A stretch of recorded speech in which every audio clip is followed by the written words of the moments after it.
here's Davos. All of our presidents are there, and all of our politicians are there, and all the politicians from the other world there. What's going on with Davos? Let's go through that real quick. Let's do a timeline here. Where did it go? 71, the first Davos. Schwab left the Swiss industrial group Escher Weiss to organize a 2-week conference in the Swiss Alps. The first European Management Forum was held in Davos in 71. Wow, is he an unfortunate looking motherfucker? Yeah, he was what, 30, Aaron? He has an 8 head. That's horrifically deformed. No wonder he's an evil villain. Look at him. Schwab's first collaborator in this project was Hilda Stahl. They married shortly thereafter. They remain each other's trusted partner to this day. Recognizing the need for a broader social consciousness in doing business, Hilda set up her own organization, the Schwab Foundation for Social Entrepreneurship. Make no mistake, this is just the Communist Fourth International. They just figured out how to turn it into something that looked palatable. Hang on, can you scroll back up to that picture there, Steve? I don't want to. I don't want to either, but does his wife kind of resemble a very important historical figure from Spain?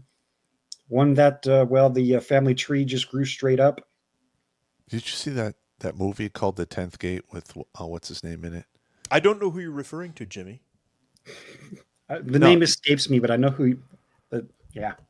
You remember the movie The Ninth Gate that had what's Johnny his name? Depp. Johnny Depp in it, Mm-hmm. and the head dude that was like wanting the books. That's him right there with the glasses. That's crazy. That's Klaus Schwab. It literally looks like him. That's terrifying. Wow. Okay. 1973, pre-science warning on the environment. Two developments distinguished the third Davos meeting. First, Aurelio Pecci, the Italian industrialist, delivered a speech on his book, The Limits to Growth, which caused a sensation by calling into question the sustainability of global economic growth. Hey, let's kill 7 billion people. Yeah. Is what we are saying. And when did the Georgia Guidestones go up? It's probably shortly thereafter. I don't know, but the second participants took the initiative to draft a code of ethics based on Schwab's stakeholder concept. From its beginning, the forum set out in principle that it should neither act as an advocacy group nor express any opinions on behalf of its members or participants. Bullshit. They went up in 1980. They started building them in 77. Well, wait, this gets more interesting. All right, sorry. Bridging the Arab world in the West, the forum launched a program with the United Nations Industrial Development Organization offering a platform for emerging economies to present investment projects to Davos participants. This is when the Middle East went from rats living in tents to the cities that we see now, which are... But here's the thing. Here's the thing. You are never going to be able to control the Muslims. No. You will They never. can't even control the Muslims. They can't. Listen, if they don't have an enemy, they fight each other between the Sunnis and the Shia. Yes. So they're always going at it there. Then they always fight their neighbors. They never get along with anyone. Yes. And once you get enough of them in one area, they go jihad and it turns into a war. When Beirut used to be Christian, when it went Muslim, there were 82 separate factions all at each other's throats. Yep. Plus the Christian factions. Nice. So, but I mean, here's the thing though. If they think they're going to be able to control the entire human race under a global government, you're out of your goddamn mind. It is not going to happen. No, they really think they can do this. I know. Because they live in this little bubble here. But we're all evil, hairless monkeys. All right. And you're going to have people at the top of the heap, wherever they are in the world, going, I'm not taking a knee to these guys. Yep. And all you really need is 2 or 3 powerful countries to say, fuck you, and it's on. Yeah. No, I agree with you. I 100% agree with you on that. Opening the door to China, this here is the moment that what happened in the United States right around 1979 as the WEF was opening the door to China. Do you remember? I do not. Our auto industry started to tank. Oh, yeah. The chances of that being accidental, I'm going to say, are 0. Given that all of our presidents seem to show up at this WEF thing. And 1987, the beginning of the end of the Cold War. So The World Economic Forum is responsible for the Cold War ending. Is that what we're saying here? West Germany's foreign minister Hans-Dietrich Genscher made a strong appeal for the West to change its approach and reach out to the Soviet Union. Some historians now regard his speech as the critical marker of the end of the Cold War and the Soviet Union seeking closer ties to the West, despite the fact that the Cold War wouldn't end for another 2-3 years. When did the wall come down? 89-90. It came down 89-90. At the time, the USSR was seeking to implement major economic and political reforms because it had sold everything for its military complex. 70 rubles out of every 100 were going to its defense budget. Wow. In the Soviet Union. That's not good. We got the full briefing on the whole Soviet packet when we were at the schools in Texas because it was adjacent to our primaries of Korea and China. Mm-hmm. So we had to get the whole Soviet briefing and what happened there. And the amount of randomly selling objects from the Soviet Union when it fell. And there's, if I recall, Yeah. I remember getting my hands on some papers while I was in the military that I read. And there's anywhere from 17 to just shy of 40 nuclear warheads of various sizes that are now missing. It's more than that? Oh! Yeah. More I cannot say, but we were also briefed on watch out for specific traffic with these words. Yes. So, yeah. It's more. It's so not a lot more, but it's more. Well, I mean, I can almost guarantee you Israel probably bought some of that shit. Yeah. And Turkey and some of the other countries got it. This is not an affirmative yes coming from my mouth. I know. I understand. 1990, a German reunification and a new Europe. The Berlin Wall fell in 89. I remember that. That was crazy. I was 19. I was a busboy at a hotel, and everybody's going, the wall fell. Oh, we're all like, ah. We didn't know what it meant, really. Yeah, I remember. I just remember we went out and partied. I was watching it on the news and I was trying to get in this woman's pants. Yeah. Didn't work out that night, but There you go.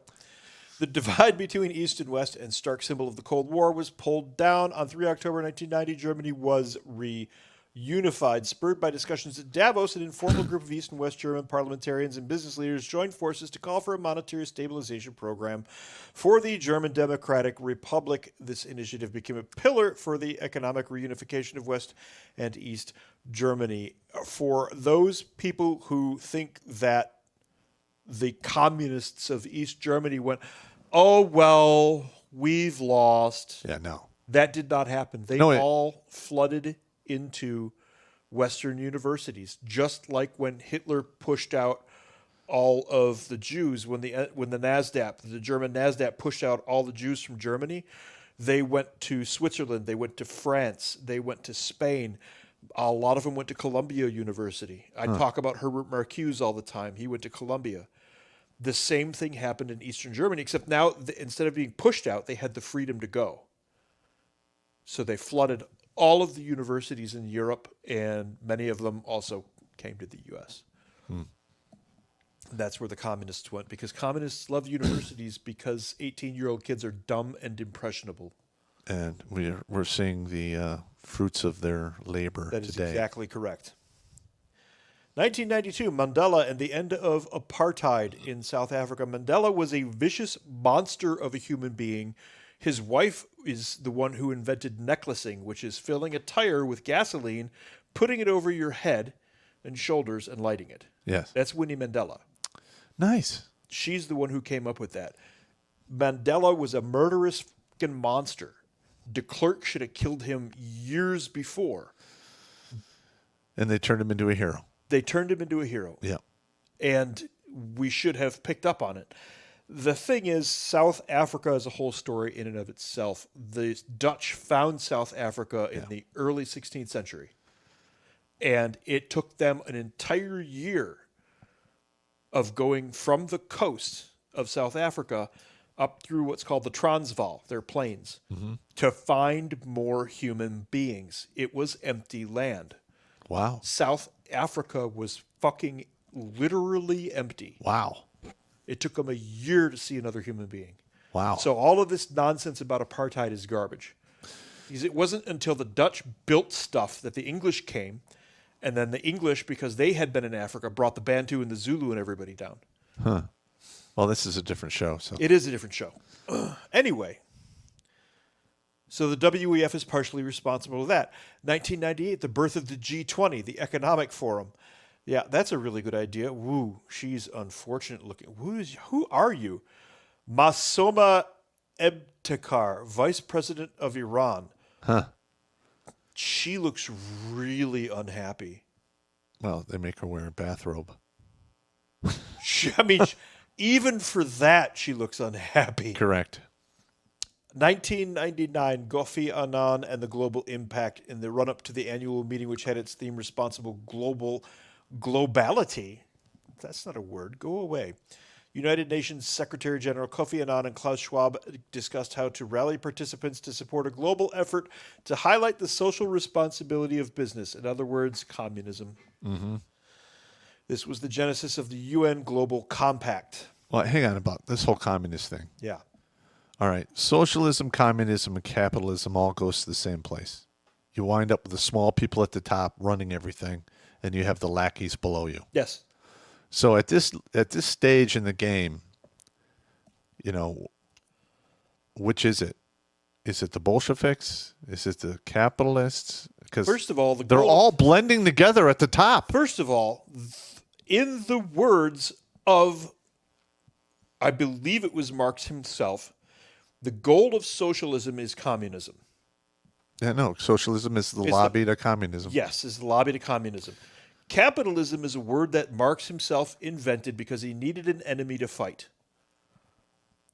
Trade and commerce have always been part of the human experience. Yes. But under the communist way, yes, you're supposed to share everything with everyone. And except we know when that doesn't work. Yeah. Because we're evil, hairless monkeys, and I've been saying this for years on the show. Exactly. So it looks like these guys are the ones pulling the strings. That's odd. Davos moves to New York after 9/11. The World Economic Forum held its annual meeting in New York, the only time in history it has taken place outside of Davos, to show solidarity with the United States and the people of the city. Bullshit. That's right. This is the conquerors coming to parade through their conquered territory. That's my opinion of this event right now. Yeah, this is such bullshit. The launch of the Gender Gap Report, a looming crisis as 2007 progressed, worries mounted about the global financial system. The forum's global risk report that in other words, they blew up a bunch of economies. I remember that. Yep. 2012, bringing in young leaders. We got to get rid of the old people. Uh-huh. And this was done in universities. The reason you get rid of the old people is so that you can get rid of old ideas. It's part of the Maoist For Olds campaign. Yeah. Well, old ideas, old habits, old thoughts, and old customs. Yep. I mean, they had what was that? The purge they had in China starting in 1974. 52 to 53. No, there was a second one. There was a second one. That's the one I'm familiar with. Yes. I'm not familiar. The first one, they just got rid of all of the intellects. Yeah, and here they just outright say it. 2016, mastering the fourth industrial revolution. That's literally the communist thing. That's what they say, the fourth revolution, the fourth communist international revolution.